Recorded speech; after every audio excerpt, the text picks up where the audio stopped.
Hello friends, तो पिछली video में हमने जाना था कि अलजेब्रा ऑफ मैट्रिसेस यानी मैट्रिक्स में थोड़े बहुत चेंजेस करके हम उन्हें कैसे और आगे सॉल्व कर सकते हैं।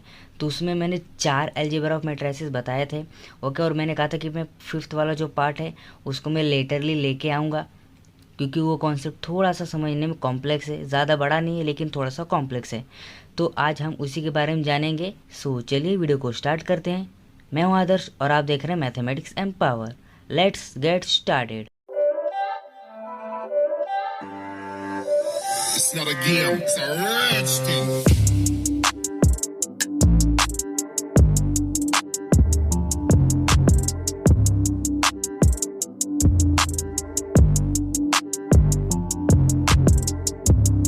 शॉर्ट है।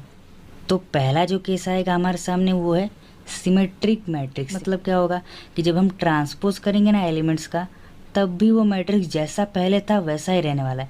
मतलब यहाँ का जो एलिमेंट्स है वो एज इट इज़ सेम रहने वाला है। देखिए यहाँ पे जो सारे एलिमेंट्स है वो सेम है। मतलब ए आई जे जो है वो जे आई के इक्वल ही होगा। तो मतलब सो इससे पहले कि आप मल्टीप्लिकेशन ऑफ टू मैट्रिसेस को जानें, मैं आपको रेकमेंड करूंगा कि आप इसका पहला पार्ट देख लीजिए, क्योंकि उसमें लास्ट में मैंने ये बताया था कि स्केलर मल्टीप्लिकेशन ऑफ मैट्रिक्स कैसे करते हैं।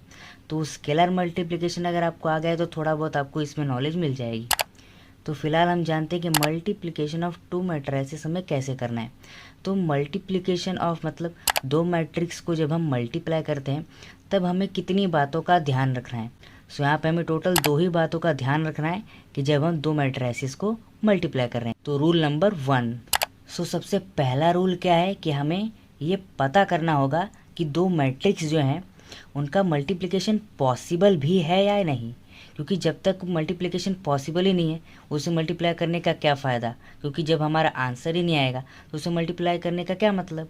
तो मैट्रिक्स का मल्टीप्लिकेशन पॉसिबल है या नहीं वो कैसे पता करेंगे कि देखिए हमारे पास दो मैट्रिक्स होंगे, ऑलराइट।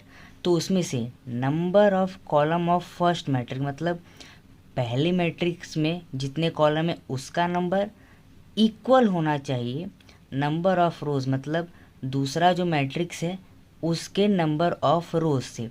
तो चलिए सबसे पहले एक एग्जांपल के तौर पे हम समझते हैं।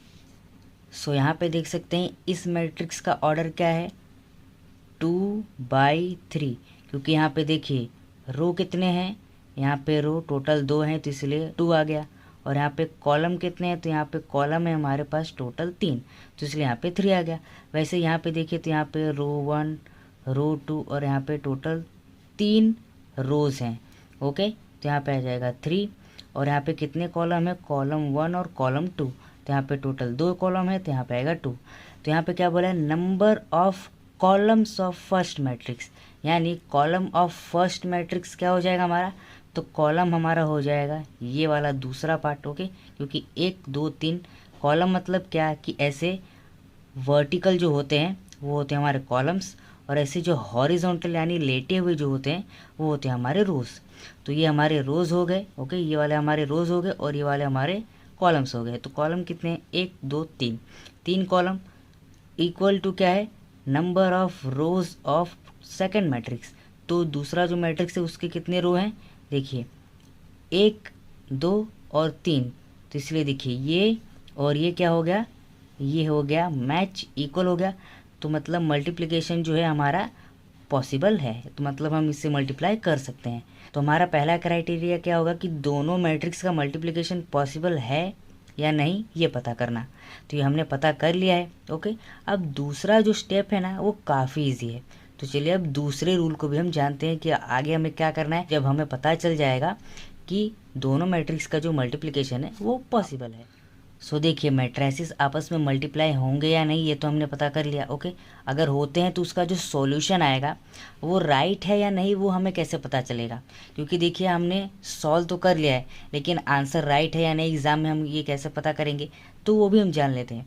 कि देखिए जब हमारे पास जो मल्टीप्लाई होने के बाद जो order of the solution of the matrix होगा ना, हम उसके ऑर्डर से पहचानेंगे कि हमारा मल्टीप्लिकेशन राइट है या रॉन्ग है। तो देखिए ऑर्डर ऑफ मैट्रिक्स क्या होगा, number of row of first matrix and number of column of second matrix. इसका मतलब ये है कि देखिए यहाँ पे हमारे पास इस मैट्रिक्स का रो क्या है, रो में क्या नंबर है हमारे पास, ये हमारे पास ओके 2 है हमारे पास। और यहाँ पे number of column of second matrix का कॉलम क्या है, वो भी 2 है। तो ये 2 और ये 2 क्या हो गया 2/2। तो मतलब हमारा जो आंसर आएगा वो 2/2 के ही फॉर्म में होगा। मतलब देखिए, जब हमें पता करना है कि मैट्रिसेस आपस में मल्टीप्लाई होंगे या नहीं, तो हमें पहला क्या चेक करना है कि number of column of first matrix and number of row of first matrix. Okay, तो चेक करने के लिए पहले कॉलम उसके बाद रो, ये दोनों मैच होने चाहिए। लेकिन जब हमें पता करना है कि सॉल्यूशन राइट है या नहीं, या सॉल्यूशन किस ऑर्डर में आएगा, तब हमें क्या करना है कि number of row of first matrix और number of column of second matrix, ये दोनों जो नंबर होंगे ना, यही ऑर्डर में आपका आंसर आने वाला है। तो चलिए अब हम इसको सॉल्व करते हैं और देखते हैं कि ये कैसे सॉल्व होगा। सो देखिए, मल्टीप्लाई करने का एक सिंपल रूल है ओके, कि यहाँ पे हमारे पास जो हॉरिजॉन्टल हैं ओके, हॉरिजॉन्टल एलिमेंट्स हैं, उनको हम वर्टिकल एलिमेंट्स के साथ मल्टीप्लाई कर दें और उनको हम आपस में ऐड कर दें। मतलब 4 1 के साथ मल्टीप्लाई होगा, 8 8 के साथ मल्टीप्लाई होगा और 6 7 के साथ मल्टीप्लाई होगा। मतलब यहाँ पे जो यहाँ पे पहला टर्म है इस पहले टर्म के साथ जाएगा, ये दूसरा टर्म है तो दूसरे टर्म के साथ ही जाएगा, और ये तीसरा टर्म है तो तीसरे टर्म के साथ ही जाएगा। मतलब ऐसा नहीं कि 4 को एक बार सबसे मल्टीप्लाई करो, 8 को सबसे, ऐसा नहीं। एक एक एलिमेंट को एक एक एलिमेंट के साथ ही मल्टीप्लाई करना है और उनको आपस में ऐड कर देना है। तो चलिए यहाँ पे देखते हैं। तो देखिए 4 1 जा क्या हो जाएगा 4 हो जाएगा, और यहाँ पे मैं लिखूँगा प्लस 8 8 जा क्या हो जाएगा 64, फिर लिखूँगा प्लस, और 6 7 जा हो जाएगा 42। तो ये मेरा एक रो था और ये मेरा एक कॉलम था, इसके साथ काम ख़त्म हो गया, तो इसलिए मैंने यहाँ पे स्टॉप कर दिया। सो यहाँ पे देखिए, ये एक पूरा ग्रुप है और ये एक पूरा ग्रुप है, इसलिए हमने यहाँ पे प्लस साइन रखा है। अब दूसरे पे आते हैं। तो 4 मल्टीप्लाई होगा 0 से तो आ जाएगा 0, 8 मल्टीप्लाई होगा 5 से तो आ जाएगा 40, और 6 मल्टीप्लाई होगा 4 से तो 6 4 सा 24। मतलब इस पार्ट को पहले पकड़ना है, इसको इसके साथ भी जाना है और इसको इसके साथ भी जाना है ओके। ये एक बार इसके साथ मल्टीप्लाई होगा और ये एक बार इसके साथ मल्टीप्लाई होगा। सेम ऐसा इसके साथ भी करना है। अब देखिए, ये ऊपर था इसलिए मैंने इसको ऊपर लिख दिया। अब ये दूसरा जो है ये नीचे है ना, तो हम यहाँ नीचे से स्टार्ट करेंगे। तो वैसा ही सेम 3 जाएगा 1 के साथ तो आ जाएगा 3, 9 जाएगा 8 के साथ आ जाएगा 72, और -1 7 के साथ जाएगा तो यहाँ पे प्लस की जगह क्या हो जाएगा -7। सेम 3 0 ज़ा 0, प्लस 9 5 ज़ा 45, और यहाँ पे आ जाएगा -4, और यहाँ पे हम कर देंगे ब्रैकेट क्लोज। तो यहाँ पे देखिए, ये क्या आ जाएगा हमारे पास 68 प्लस 42 कितना हो जाएगा हमारे पास 110 आ जाएगा ओके। देखिए 4 4 8 9 10 6 और ये 4 10 और 11 ओके। यहाँ पे हम देख के बता सकते हैं आ जाएगा 64, और यहाँ पे क्या होगा, ये देखिए +3 -7 क्या हो जाएगा -4 करेंगे तो यहाँ पे आ जाएगा 68, और यहाँ पे हम -4 करेंगे आ जाएगा 41। तो आप ऑर्डर देखिए क्या आ गया हमारे पास। यहाँ पे हमारे पास रो 1 रो 2 कॉलम 1 कॉलम 2, तो इसका ऑर्डर क्या है, यहाँ पे आ गया 2/2। और देखिए यही तो हमने एस्टिमेट किया था यहाँ पे कि इसका ऑर्डर क्या आने वाला है 2/2 का। तो कैसे पता चला था वो हमें कि row of first matrix and column of second matrix gives us the order of the solution of the matrix. मतलब यहाँ पे जो हमें सॉल्यूशन मिलेगा मल्टीप्लाई करने के बाद वो कैसे पता चलेगा, तो हम पहले मैट्रिक्स का रो उठा लेंगे और दूसरे मैट्रिक्स का कॉलम उठा लेंगे। इन दोनों को जब हम आपस में लाएंगे तो हमें क्या मिलेगा, मैट्रिक्स के सॉल्यूशन आने वाला ऑर्डर मिल जाएगा। और मैट्रिक्स मल्टीप्लाई होगा या नहीं कैसे पता करेंगे, तो column of the first matrix और row of the first matrix equally match होना चाहिए। देखिए यहाँ पे भी 3 था यहाँ पे भी 3 था, इक्वल हो गए तो मतलब मल्टीप्लिकेशन पॉसिबल है। फॉर एग्जांपल अगर कोई ऑर्डर आ जाता 3/2 और आ जाता 3 ओके 3/2 और 3/2, तो ये देखिए यहाँ पे क्या है, ये कॉलम 2 है ये रो 1 है, तो ये मल्टीप्लाई होगा क्या, नहीं होगा।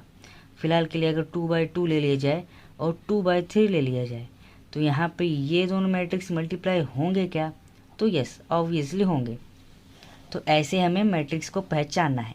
तो टोटल आपके सामने जो स्क्रीन पे दिख रहा है इतने टाइप के मैट्रिक्स हैं। ओके, टोटल 5 टाइप के मैट्रिक्स जो ऑब्वियसली बनते हैं, लेकिन इसमें से ज़्यादा 3/2 और 2/3 का पूछा जाता है और 3/3 का मल्टीप्लिकेशन पूछा जाता है।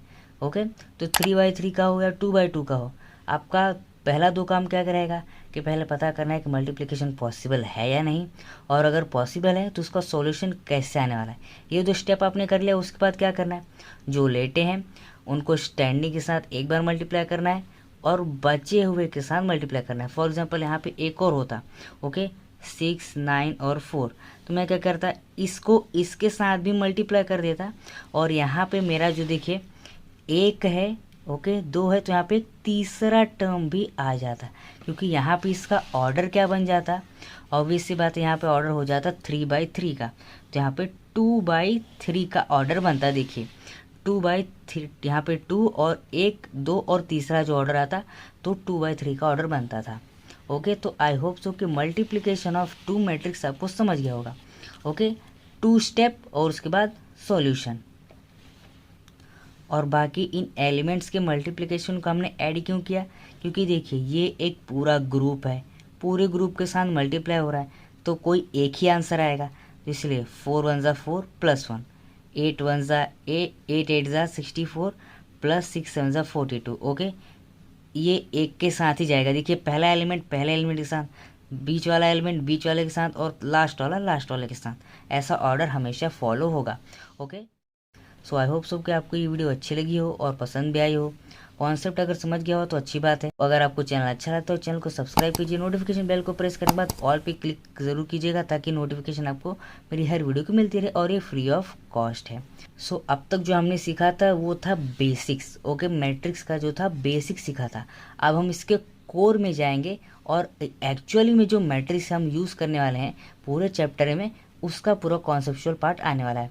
और हाँ, मैंने अपने कम्युनिटी टैब में डाल के रखा हुआ है कि आपको अगला कौन सा टॉपिक चाहिए, सो वहाँ से भी आप हमें सजेस्ट कर सकते हैं। सो चलिए मिलते हैं इसकी सीक्वल पार्ट में, तब तक के लिए जय हिंद, वंदे मातरम।